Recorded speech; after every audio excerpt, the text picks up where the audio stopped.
You don't just hope for things to go wrong, you expect it.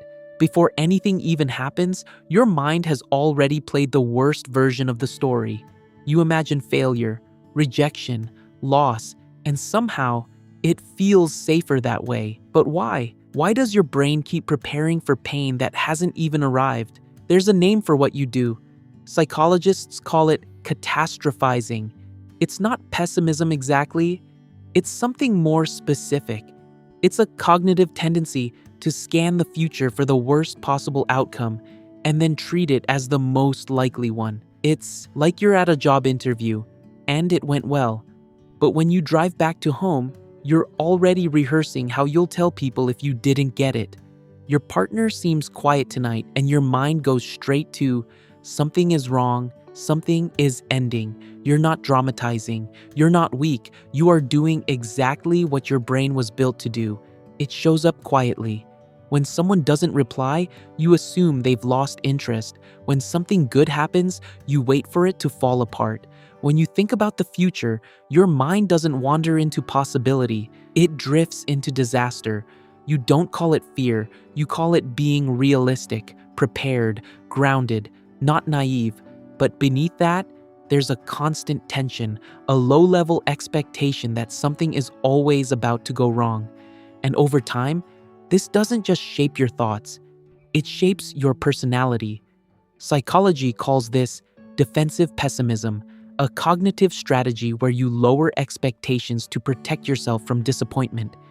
At first, it seems helpful, but slowly, it becomes your default lens, not just in big moments, but in everything. Here's the part most people miss. This isn't a flaw, it's not weakness, it's not negativity, it's adaptation.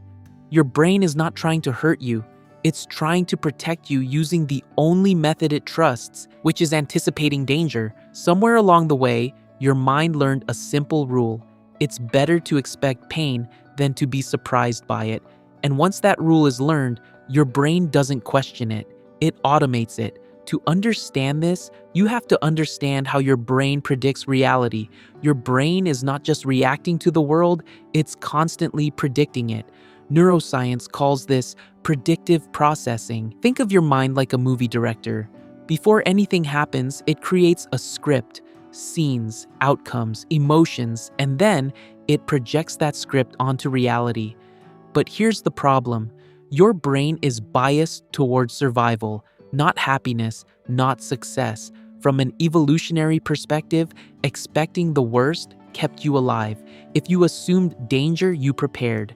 If you prepared, you survived. So your brain developed something called the negativity bias, a deeply wired tendency in the human brain to give far more weight to threats than to rewards. It gives more weight to potential threats than positive outcomes, like a smoke alarm that goes off even when there's no fire. Annoying, but safer than silence. This was studied extensively by Daniel Kahneman and Amos Tversky in their foundational work on prospect theory.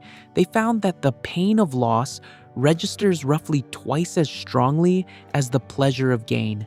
Losing $20 feels worse than finding $20 feels good. That's not a flaw in your character.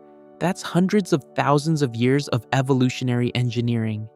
Over time, if you've experienced uncertainty, rejection, or emotional pain, your brain becomes even more sensitive.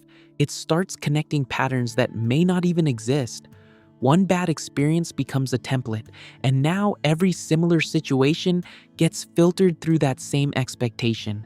This is how anticipation becomes identity. You don't just think negatively, you start to expect negatively by default. So how do you shift this without forcing fake positivity? Not by trying to think positive, but by changing how your brain predicts reality. The first step is to separate prediction from reality. Your thoughts feel real, but they are not reality. They are forecasts. Your brain is making a guess based on past data. But like any prediction model, it can be wrong. Start noticing the moment your mind says, "This is going to go badly," and quietly reframe it as, "This is my brain predicting based on old patterns." That small shift creates distance, and distance weakens automatic belief. The second step is to update your brain's data. Your mind predicts based on past memory, and if your past is filled with negative outcomes, your predictions will follow this. So you have to feed it new evidence, not big dramatic wins, small contradictions, moments where things didn't go wrong, where someone responded kindly, where a situation worked out, or at least didn't collapse. Your brain doesn't need intensity, it needs repetition. Over time, this slowly rewires expectation. The third step is to tolerate uncertainty instead of replacing it. Most people try to replace negative thoughts with positive ones, but your brain resists that because it feels unrealistic. Instead, practice something harder, neutrality. Instead of saying, "This will go badly" or "This will go perfectly," try saying, "I don't know how this will go." This keeps your mind grounded without triggering resistance, and slowly, your tolerance for uncertainty begins to expand. The fourth step is to notice the emotional payoff. There's a hidden reason this pattern continues. Expecting the worst gives you a sense of control. If you predict pain, you feel prepared. And if things go wrong, you're not surprised. It feels like protection, but it's also limitation because you're paying for that safety with constant anxiety. Once you clearly see this trade-off, your brain becomes more willing to loosen its grip. The fifth step is to practice outcome independence. Much of your anxiety comes from attachment to specific outcomes, but what if you shifted your focus? Instead of controlling results, you focus on how you show up, your effort, your presence, your clarity. Psychology shows that when you anchor your identity in action rather than outcome, your fear of the future decreases because your stability no longer depends on what happens next. It comes from within you. So here's the simple model to remember. Your brain is a prediction machine trained on your past. If your past taught it that things go wrong, it will keep predicting that. Not because it's true, but because it's familiar. The goal is not to silence your mind, but to retrain its expectations slowly, quietly, repeatedly, from "something will go wrong" to "I don't know yet," and eventually to something even simpler: "I can handle whatever happens."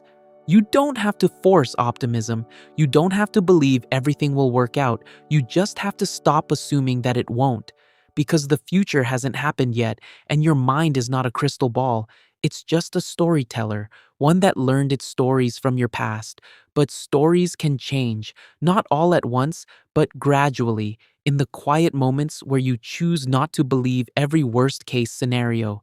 And in that space, something new begins. Not certainty, not perfection, just possibility.